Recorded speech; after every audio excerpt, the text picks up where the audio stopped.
and 2 sets to 1 up.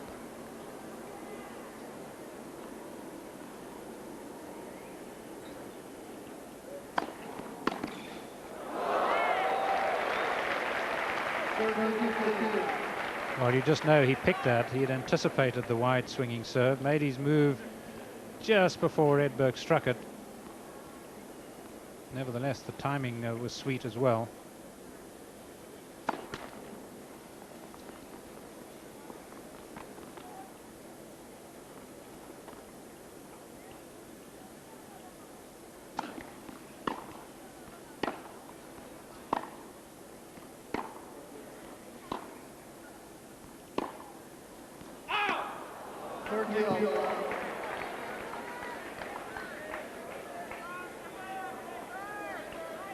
Tell you what, it didn't really matter anyway, because Henman had hit a clean winner off the backhand.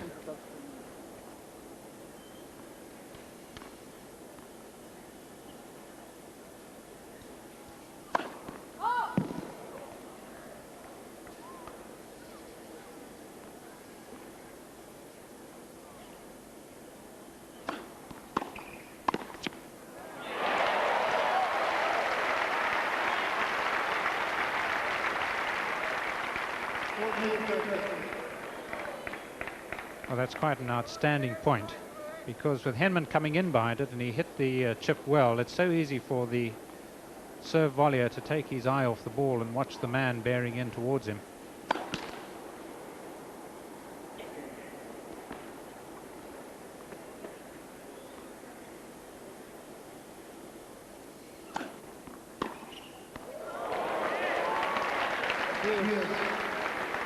Yes, we can read on Edberg's face what he thinks about that. There's more dash, more daring about Henman at the moment. He looks really quite fresh.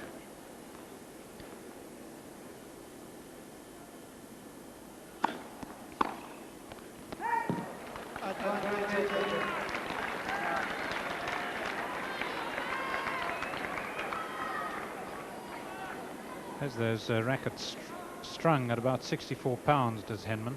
Strings seem to do quite a bit of moving. Yes, very good. 3 games all. 4th set. And up on the floodlit pylons, the lights are on. So that the match, if it goes on, or certainly for the other matches, will pass almost without anyone noticing. Well, they'll notice, but it won't be so marked from daylight to artificial light.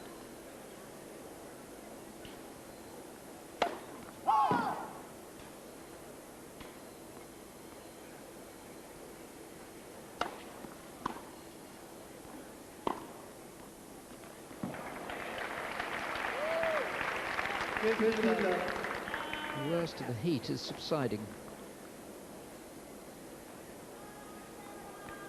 Yes, and the shade on the court now is uniform and cooling in itself. For service.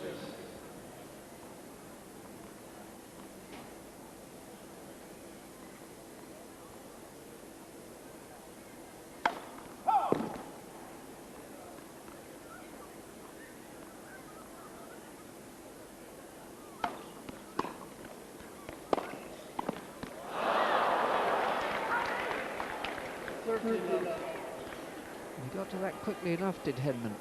The trainer did his job well.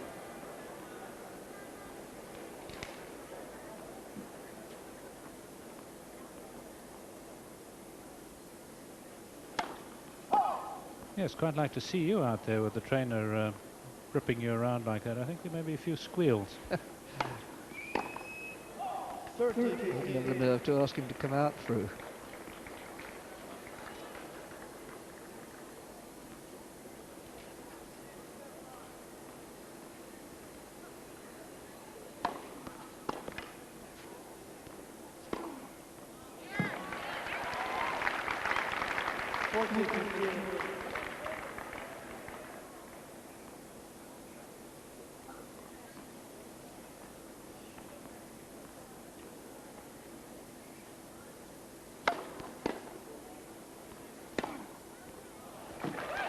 He's certainly looking very sharp indeed at the moment, is Henman.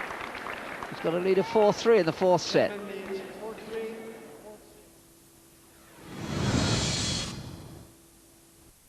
Distance and his renewed vigour, it seems to us.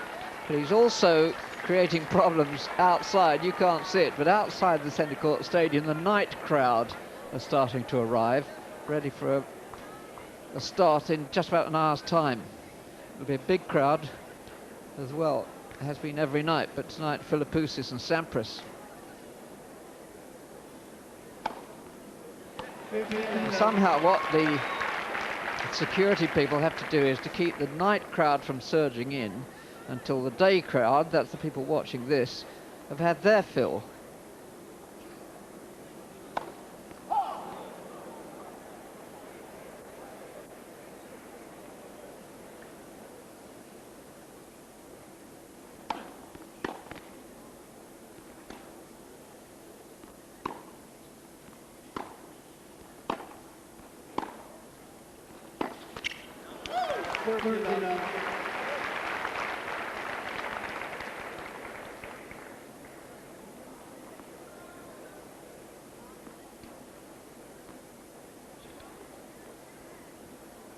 Yes, and I think if they keep that crowd at bay, a lot of people will wish that they'd been down at the Olympics organising matters down there.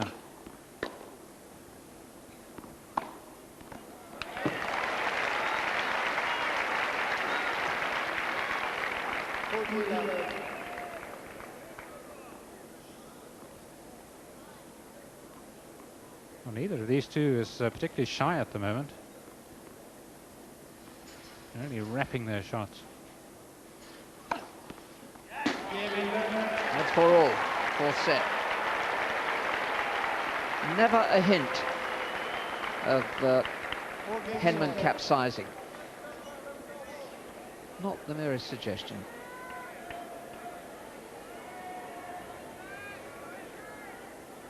But wonderful resilience.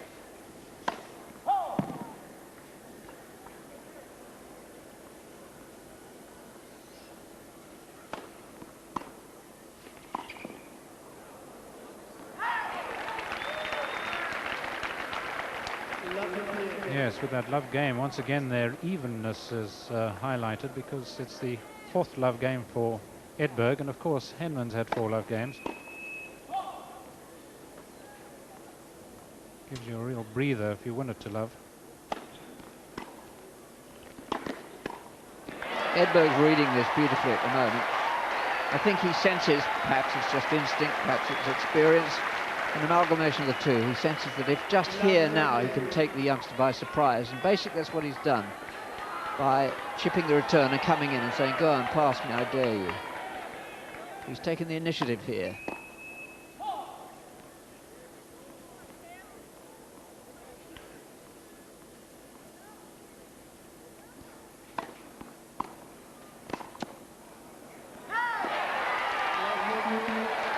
Well, it's the miss first serves again. Henman not putting much bounce onto it, and Edberg just guiding it wide of him, so that it's almost a tired stretch.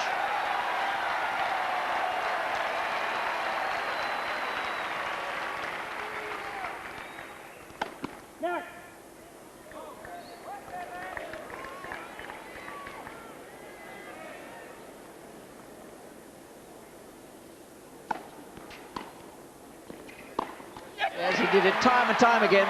You can see from Edberg's reaction, that most understated of men, that he sensed that that was it. I think it might have been it too. And the crowd sense that they can carry their man through on a surf wave of support.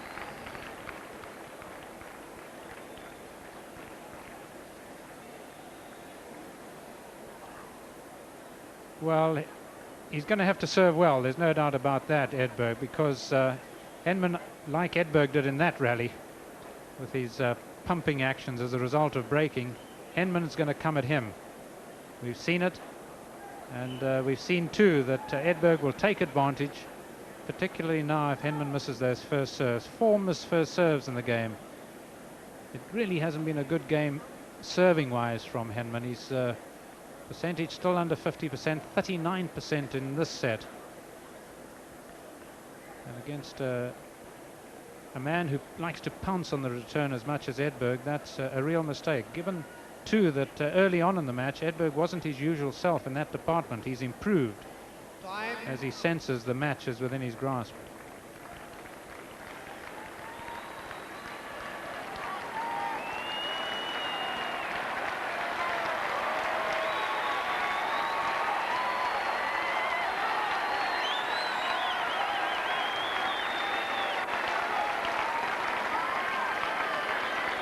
Since it's the end, or just about.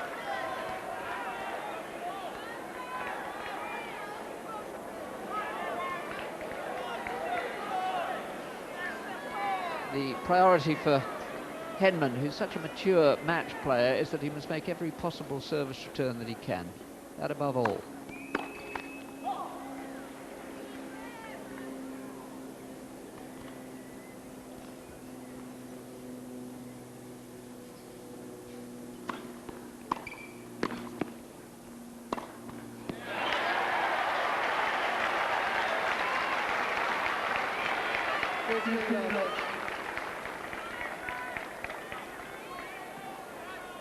You get the feeling, although he mishit it slightly, Henman, that he's not dwelling on it.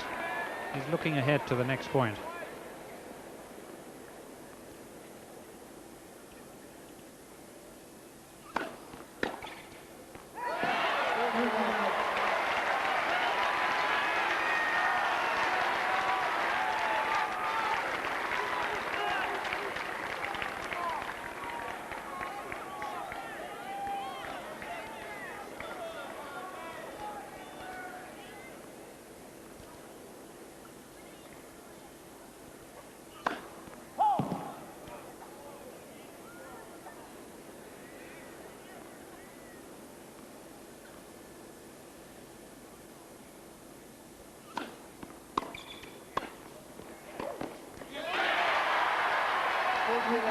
Three match points for a place in the quarter-final.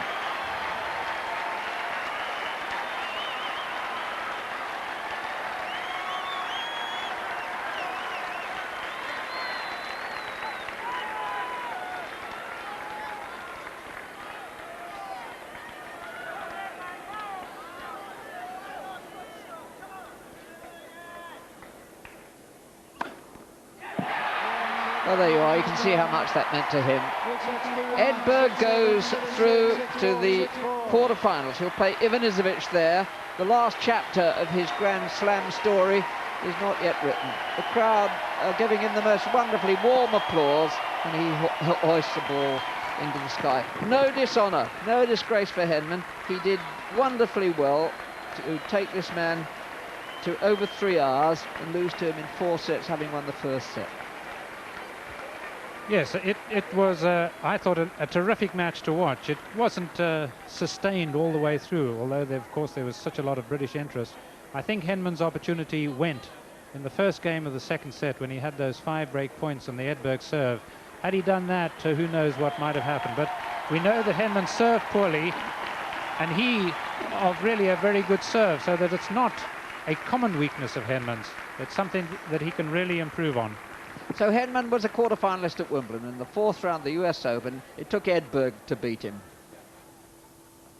And so the 6 times Grand Slam champion Stefan Edberg continues his progress at